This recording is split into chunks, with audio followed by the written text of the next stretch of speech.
হাসান, আর কতক্ষণ এখানে থাকবি? দেখছিস না আকাশটা কেমন হয়ে আছে? এক ফোঁটা বৃষ্টির দেখা নেই মাসখানেক ধরে। কি করব জামিল, গরুগুলোকে তো কিছু খাওয়াতে হবে। মাঠের ঘাস সব মরে পাথর হয়ে গেছে, একটু সবুজ দেখলে ওরা ছুটে যায়। সবুজ? এই পুরা রাজ্যে সবুজ বলে কিছু আর অবশিষ্ট আছে নাকি? শুনলাম বাচ্চার বাগানের ফুল গাছগুলোও নাকি শুকিয়ে যাচ্ছে। প্রজাদের অবস্থা তো আরো খারাপ, ঘরে ঘরে খাবারের জন্য হাহাকার।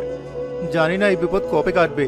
আমার নিজের জন্য চিন্তা নেই, কিন্তু এই অবলা প্রাণীগুলোর কষ্ট দেখলে বুকটা ফেটে যায়। তুই বড় বেশি দয়ালু হাসান। নিজের পেটে ভাত নেই, তার উপর গরুগুলো চিন্তা। আমি তো বলি কয়েকটা গরু শহরে বাজারে বেচে দে, যা পাস তাই দিয়ে কিছুদিনের খাবার তো জুটবে। না জামিল, ওরা আমার পরিবারের মতো। বিপদের দিনে আমি ওদের ছাড়তে পারবো না। নিশ্চয়ই কোনো না কোনো উপায় হবে। তোর এই উপায়ের অপেক্ষায় বসে থাকলে না খেয়ে মরতে হবে। আমি চললাম, তুইও বেশি দেরি করিস না। বনের দিকে আজকাল বনো জানোয়ারের আনাগোনা বাড়ছে। ঠিক আছে বন্ধু, তুই যা, আমি আর কিছুক্ষণ পরে ফিরবো। হে সৃষ্টিকর্তা, তুমি একমাত্র ভরসা, এই বিপদে পথ দেখাও।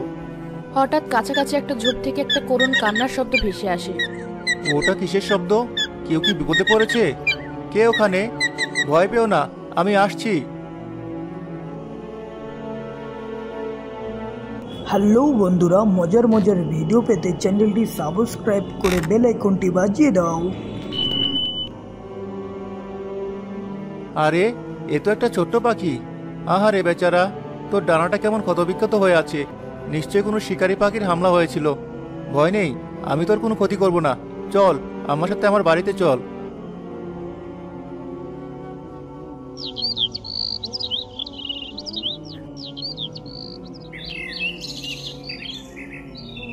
কিরে হাসান, আজকেও দেখি মাঠে যাসনি? ব্যাপার কি? শরীর টরীর খারাপ নাকি?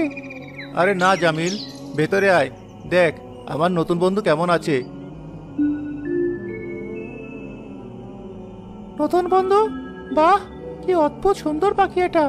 পালকের রং কত সুন্দর। কোথায় পেলি? ওই মাঠের ধারে জবে পেয়েছিলাম। ডানা ভেঙে পড়েছিল, কদিন ধরে সেবা করে আজ একটু সুস্থ হয়েছে। দেখ, নিজে নিজে অল্প অল্প উঠতে চেষ্টা করছে। কিন্তু একে খাওয়াবে কি? তোর নিজেরই তো খাবার নেই। আমার রুটির অর্ধেকটা ওকে দেই, ও খুব অল্পই খায়। ও আসার পর থেকে আমার মনটা কেন জানি খুব শান্ত লাগে, মনে হয় ভালো কিছু হবে। তুই আর তোর স্বপ্ন। শোন, আজ বাজারে গিয়েছিলাম, চালের দাম আরো বেড়েছে। বাচ্চা নাকি হুকুম দিয়েছেন, যার যা ফসল আছে সব রাজকোষে জমা দিতে হবে। রাজ্যের দুর্দিনে সবাইকে ত্যাগ করতে হবে। গরিবের কি বা আছে ত্যাগ করার মতো? তখন পাখিটা খুশিতে ডানা ঝাপটায়, আর হাসানের কোলে দুটো ছোট্ট সোনার পালক ঝরে পড়ে। হাসান, দেখ দেখ, ওর কোলে ওটা কি পড়লো, কেমন চকচক করছে। এ কি? এ তো সোনার পালক, একেবারে খাঁটি সোনা। আমি তো নিজের চোখে বিশ্বাস করতে পারছি না। আমি বলেছিলাম না তোর ভালো কিছু হবে? এ তো কোনো সাধারণ পাখি নয়, এ নিশ্চয়ই কোনো জাদুর পাখি। তুই তো এবার রাজা হয়ে যাবি হাসান। না জামিল, এই সোনা আমি নেব না। ওটা ওর শরীরের অংশ, ওকে কষ্ট দিয়ে আমি বড়লোক হতে চাই না। আরে বোকা, ও তো খুশিতে ডানা ঝাপটালো। দেখ ও কেমন আনন্দে ডাকছে। ও চাই তুই ভালো থাকিস। চল এখনই শেখরার কাছে চল, এগুলো দিয়ে অনেক চাল ডাল কেনা যাবে, শুধু তোর জন্য নয়, গ্রামে সবার জন্য। উজির, রাজ্যের কি অবস্থা? কোষাগারের খবর কি? অবস্থা ভালো নয় জাহাবানা। অনাবৃষ্টির কারণে ফসল হয়নি, কোষাগার প্রায় শূন্য। প্রজাদের মধ্যে অসন্তোষ বাড়ছে, চারদিকে দুর্ভিক্ষ আর হাহাকার। আমি আমার প্রজাদের এভাবে মরতে দেখতে পারি না। যা যা সম্পদ আছে সব বিক্রি করে বাইরে থেকে খাবার আনার ব্যবস্থা করুন। ক্ষমা করবেন জাহাবানা, কিন্তু আমাদের যা সম্পদ আছে তা দিয়ে এক সপ্তাহের খাবারও জুটবে না। আমাদের এক অলৌকিক কিছুর প্রয়োজন। অলৌকিক? আপনি কি আমার সাথে মজা করছেন উজির? না জাহাবানা, একটা খবর পাওয়া গেছে। আমাদের রাজ্যের শেষ প্রান্তে হাসান নামের এক রাখাল নাকি এক জাদুকরী পাখি পেয়েছে। সেই পাখি নাকি সোনার পালক দেয়। সোনার পালক? আপনি নিশ্চিত তো? ওই রাখাল কয়েকটি পালক বিক্রি করে তার পুরো গ্রামের জন্য খাবার কিনেছে। খবরটা এখন সবার মুখে মুখে। সবাই বলছে হাসান হলো সৃষ্টিকর্তার পাঠানো রহমত। একটা সাধারণ রাখালের কাছে এত বড় ঐশ্বর্য, আর আমার প্রজারা না খেয়ে মরছে? এটা হতে পারে না। ওই পাখির উপর প্রথম অধিকার রাজ্যের, মানে আমার। একদম ঠিক বলেছেন জাহাপনা। ওই পাখি রাজপ্রাসাদে থাকলে আমাদের সব দুঃখ কষ্ট দূর হয়ে যাবে। আমরা সেই সোনা দিয়ে পুরো রাজ্যের মানুষের জন্য খাবারের ব্যবস্থা করতে পারবো। তাহলে আর দেরি কেন? প্রহরী, আদেশ করুন জাহাপনা, এক্ষুনি যাও, হাসান নামে রাখালের কাছ থেকে ওই পাখি নিয়ে এসো। তাকে বলবে এটা রাজ্যের ভালোর জন্য বাদশাহের হুকুম। যদি সে রাজি না হয় তাহলে তাকে বন্দি করে পাখিটা নিয়ে আসবে। মনে রাখবে, পাখির যেন কোনো ক্ষতি না হয়। ওটা এখন আবার রাজ্যের একমাত্র আশা।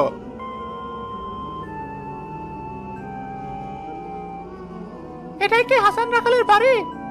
জি, আমি হাসান। আপনারা কারা? কি চাই? আমরা বাচ্চা জাবেদের প্রহরী। আমরা তোমার থেকে পাখিটা নিতে এসেছি। আমার পাখি? কেন? ও কি করেছে? বাচ্চায়ের হুকুম, রাজ্যের দর্দিনে ওই পাখির সোনার পালক দরকার। তুমি স্বেচ্ছায় পাখিটা আমাদের হাতে তুলে দাও। বাচ্চা তোমার উপর খুশি হবেন। না, এ কিছুতেই হতে পারে না। ও আমার বন্ধু, আমার পরিবারের সদস্য। আমি ওকে কোথাও যেতে দেব না। হাসান, মাথা গরম করিস না। ওরা রাজপ্রহরী, ওদের সাথে বিবাদ করে লাভ নেই। রাজ্যের ভালোর কথা ভেবে পাখিটা দিয়ে দে। রাজ্যের ভালো মানে কি আমার বন্ধুর বলিদান? ও রাজপ্রাসাদের সোনার খাঁচায় বন্দি থেকে মরে যাবে। ও মুক্ত আকাশে উঠতে ভালোবাসে। আমরা তোমার কোনো যুক্তি শুনতে আসিনি। ওই পাখি দেবে, না হলে পাখির সাথে তুমিও কারাগারে যাবে। আমি আমার শেষ নিঃশ্বাস পর্যন্ত ওকে রক্ষা করব। তাহলে তুমি দ্বিতীয় পথটা বেছে নিলে। ধরো ওকে।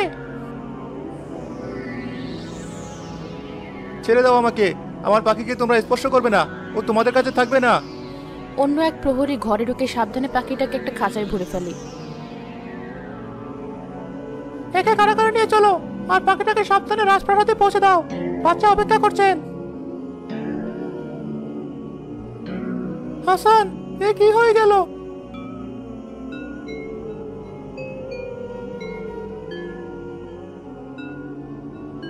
বাহ, কি সুন্দর!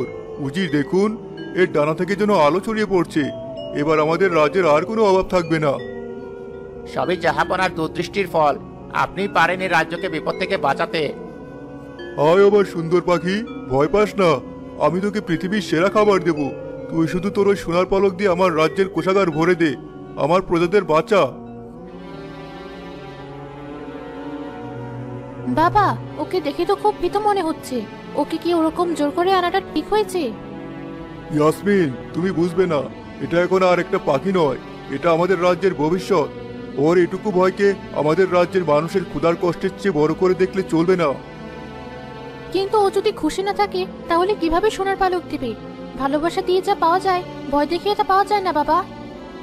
শাহজাদি ছোট মানুষ, তাই এমনটা বলছেন জাহাপনা। ও নতুন পরিবেশে এসেছে তো, তাই হয়তো এমন করছে। তুই একদিন যাক, সব ঠিক হয়ে যাবে। তাই যেন হয়, কারণ আমাদের হাতে বেশি সময় নেই। পাখিটা করুণ চোখে ইয়াসমিনের দিকে তাকায়। ইয়াসমিনের মনটা খারাপ হয়ে যায়। উজির, আমার ধৈর্যের ভাত ভেঙে যাচ্ছে। এই পাখিটা এক দানা খাবারও মুখে তোলে নেই, এক ফোঁটা পানিও পান করে নেই। আর সোনার পালক তো দূরের কথা, ও শুধু কোনায় বসে ঝিমায়। আমি নিজেও খুব চিন্তিত জাহাপনা। রাজ্যের সেরা হাকিমকে দেহ পরীক্ষা করিয়েছি। তিনি বলেছেন পাখির কোনো রোগ নেই। ওর মনে গভীর দুঃখ। দুঃখ? একটা পাখির আবার দুঃখ কিসের? আমি ওকে সোনার খাঁচায় রেখেছি, মখমলের বিছানা দিয়েছি। একজন রাখালের কুড়েঘরের চেয়ে কি এই রাজপ্রসাদ খারাপ? জাহাপনা, রাখালটাকে কারাগারে রাখা হয়েছে। হয়তো পাখিটা তার মালিককে খুঁজছে। মালিক? ওর একমাত্র মালিক এখন আমি, এই রাজ্যের বাদশাহ। একটা সামান্য রাখালের জন্য ও আমার হুকুম অমান্য করবে? তাহলে এখন কি করা যায় জাহাপনা? বাইরের প্রজাদের অধৈর্য বাড়ছে। আমি আজ শেষ চেষ্টা করব। যদি ভালো কথায় কাজ না হয় তাহলে আমি অন্য ব্যবস্থা নেব। আমি ওকে সোনা দিতে বাধ্য করব।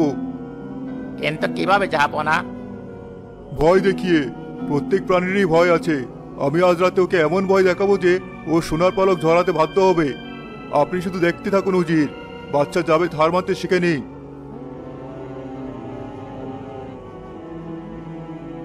হাসান, আপনি কি হাসান? জি, আমি হাসান। কিন্তু আপনি কে? এখানে কেন এসেছেন? আমি শাহজাদি ইয়াসমিন। আমি তোমার পাখির খবর নিয়ে এসেছি। আমার পাখি? ও কেমন আছে শাহজাদি? ওকে কি ওরা কষ্ট দিচ্ছে? ওকে কিছু খেয়েছে? না হাসান, ও কিচ্ছু খাচ্ছে না। সারাদিন শুধু তোমার কথাই ভাবে। ওর চোখ দুটোয় অনেক কষ্ট। আমার বাবা লোভ আর দুশ্চিন্তায় অন্ধ হয়ে গেছেন। তিনি বুঝতে পারছেন না যে জোর করে ভালোবাসা আদায় করা যায় না। আমি জানতাম এমনটাই হবে। ও আমাকে যারা থাকতে পারবে না। শাহজাদি, দয়া করে ওকে মুক্ত করে দিন। ওকে বনে ছেড়ে দিন। ও নিজের মতো বেঁচে থাকবে। আমি চেষ্টা করেছিলাম, কিন্তু বাবা আমার কথা শুনছেন না। তিনি আজ রাতে ওকে ভয় দেখিয়ে পালক আদায় করার পরিকল্পনা করছেন। আমার ভয় হচ্ছে এতে পাখিটার কোনো বড় ক্ষতি না হয়ে যায়। সর্বনাশ, না, এটা হতে পারে না। শাহজাদি, আপনাকে আমার একটা উপকার করতে হবে। আপনি কি পারবেন? বলো আমি কি করতে পারি। আপনি শুধু ওর খাঁচার দরজাটা একটু খুলে দেবেন। ও উঠতে জানে, ও ঠিক নিজের পথ খুঁজে নেবে। রাজপ্রাসাদ থেকে বেরিয়ে ও আমার কাছেই ফিরে আসবে। কিন্তু তুমি তো কারাগারে বন্দী। ও ঠিক আমাকে খুঁজে নেবে। আমাদের বন্ধুত্ব এতটাই গভীর। দয়া করুন শাহজাদি, আমার বন্ধুকে বাঁচান। ঠিক আছে, আমি চেষ্টা করব। রাজ্যের ভালোর জন্য একটা নিষ্পাপ প্রাণকে কষ্ট দেওয়া আমি মেনে নিতে পারছি না।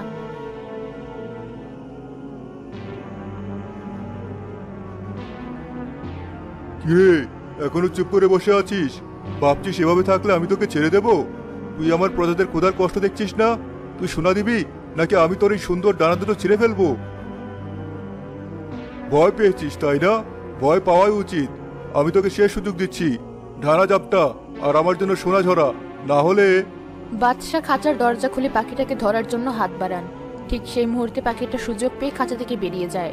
আরে পালালো! ধর ওকে! প্রহরী, প্রহরী! পাখিটা ঘরের ভিতর উঠতে শুরু করে। বাদশাহ ওটাকে ধরার জন্য লাফিয়ে ওঠেন। পাখিটা যত উঠতে থাকে তার ডানা থেকে সোনার বদলে ধূসর পালক ঝুঁকতে শুরু করে। এ কি? এ তো সোনা নয়, এ তো ছাই।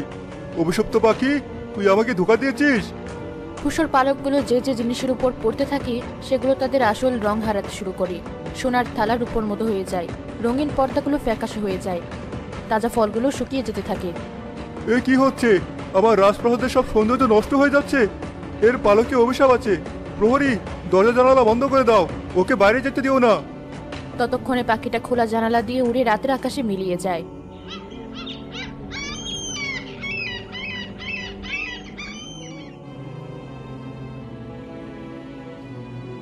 জাহাপনা, সর্বনাশ হয়ে গেছে। শুধু আপনার কক্ষ নয়, রাজপ্রাসাদের বাগানের সব ফুল বর্ণহীন হয়ে গেছে। গাছের পাতাগুলো দূষণ হয়ে ঝরে পড়েছে। রান্নাঘরে সব তাজা খাবার পচে যাচ্ছে। আমি পরীক্ষা করে দেখেছি যাবো না, এটা কোনো সাধারণ রোগ নয়, এক অদ্ভুত অভিশাপ। মনে হচ্ছে প্রাসাদের সবকিছুর প্রাণ শক্তি কেউ শুষে নিচ্ছে। সব ওই পাখিটার জন্য হয়েছে। ওই পাখিটা আসলে জাদুকরি নয়, ও একটা অভিশাপ। এখন উপায় জাহাপনা, এই অভিশাপ যদি পুরো রাজ্যে ছড়িয়ে পড়ে তাহলে তো। যাবো না, এক অদ্ভুত ঘটনা ঘটেছে। আবার কি বাকি আছে বলো? রাজ্যের যে যে জায়গায় হাসান রাখাল সোনার পালক বিক্রি করে মানুষের উপকার করেছিল, যেমন যে দোকানে সে চাল কিনেছিল, যে গরিবকে সে সাহায্য করেছিল, সেই জায়গাগুলো এখন সবুজ আর সতেজ আছে। বাকি সব জায়গা ধীরে ধীরে বিপন্ন হতে শুরু করেছে। তার মানে এর সমাধান হাসানের কাছে আছে। যাবো না, এখন মনে হচ্ছে পাখিটা অভিশপ্ত নয়, ভালোবাসা আর আনন্দের প্রতীক। যখন কষ্ট পায় বা ভীত হয় তখন তার থেকে জন্ম নেওয়া জিনিসও অভিশাপ হয়ে ঝরে পড়ে। আপনি ভালোবাসা কেড়ে নিয়েছিলেন, তাই প্রকৃতিও আপনার সাথে সব রং আর প্রাণ কেড়ে নিচ্ছে। হ্যাঁ, আমি আমার জীবনের সবচেয়ে বড় ভুল করে ফেলেছি হাকিম সাহেব। আমি ক্ষমতার লোভে রাজ্যের ভালোর অজুহাতে একটা নিষ্পাপ বন্ধুত্বকে অপমান করেছি। তাহলে এখন উপায় জাহাপনা? উপায় একটাই, নিজের ভুল স্বীকার করে ক্ষমা চাওয়া। এক্ষুনি হাসানকে কারাগার থেকে মুক্ত করে সসম্মানে আমার সামনে নিয়ে এসো।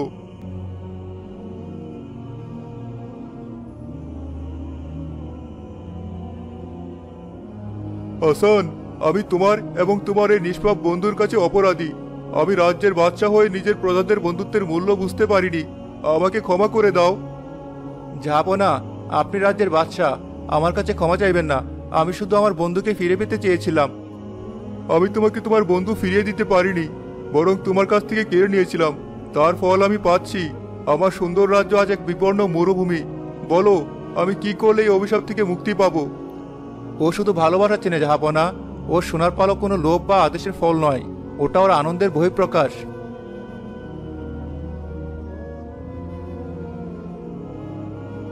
বাবা, আপনি রাজ্যের ভালোর জন্য পাখিটাকে চেয়েছিলেন, কিন্তু পদ্ধতিটা ভুল ছিল। আপনি যদি হাসানের কাছে সাহায্য চাইতেন, আমি নিশ্চিত ও আপনাকে ফিরিয়ে দিত না। তুমি ঠিকই বলেছো মা। হাসান, আমি তোমার কাছে আজ একজন বাদশা হিসাবে নয়, একজন সাধারণ মানুষ হিসাবে আমার রাজ্যের জন্য সাহায্য ভিক্ষা করছি। তুমি কি তোমার বন্ধুর আনন্দ ফিরিয়ে এনে আমার রাজ্যকে বাঁচাতে পারো? আমি চেষ্টা করতে পারি জাহাপনা, কিন্তু ওকে আনন্দ দেওয়ার মালিক আমি নই। ও তখনই খুশি হবে যখন দেখবে ওর চারপাশে সবাই খুশি। হাসান পাখিটাকে নিয়ে দরবারের বাইরে বিবর্ণ বাগানে হেঁটে যায়। সে বাঁশি বাজাতে শুরু করে। সেই সুর শুনে পাখিটা হাসানের কাছ থেকে উড়ে গিয়ে একটা শুকনো গাছের ডালে বসে। আপনারা সবাই ভয় আর হতাশা ভুলে যান। ভালোবাসার শক্তি দিয়ে সব ফিরিয়ে আনা সম্ভব। পাখিটা খুশি হয়ে ডানা ঝাপটায় ও ডানা থেকে উজ্জ্বল সোনার পালক ছুটতে শুরু করে। সেই পালকগুলো যেখানেই পড়ে সেখানকার বিবর্ণ রং মুছে গিয়ে আবার আগের সতেজতা ফিরে আসে। কিছুক্ষণের মধ্যেই পুরো রাজপ্রাসাদ আবার আগের মতো জীবন্ত হয়ে ওঠে। আমার রাজ্য আবার আগের মতো সুন্দর হয়ে গেছে। হাসান, তুমি আজ শুধু আমার রাজ্য নয়, আমার বিবেককেও বাঁচিয়েছো। আজ থেকে তুমি আমার বন্ধু এবং এই রাজ্যের প্রধান উপদেষ্টা। ঝাপনা, আমার কোনো পদের লোভ নেই। আমি আমার বন্ধুকে নিয়ে আমার ছোট্ট করে করেই শান্তিতে থাকতে চাই। না বন্ধু, তোমার মতো মানুষের জায়গা কুড়ে ঘরে নয়, তোমার জায়গা মানুষের মনে। আর এই পাখি, ও এখন শুধু তোমার বন্ধু নয়, ও আমাদের পুরো রাজ্যের আশার প্রতীক। ভালোবাসার চেয়ে বড় কোনো জাদু পৃথিবীতে নেই।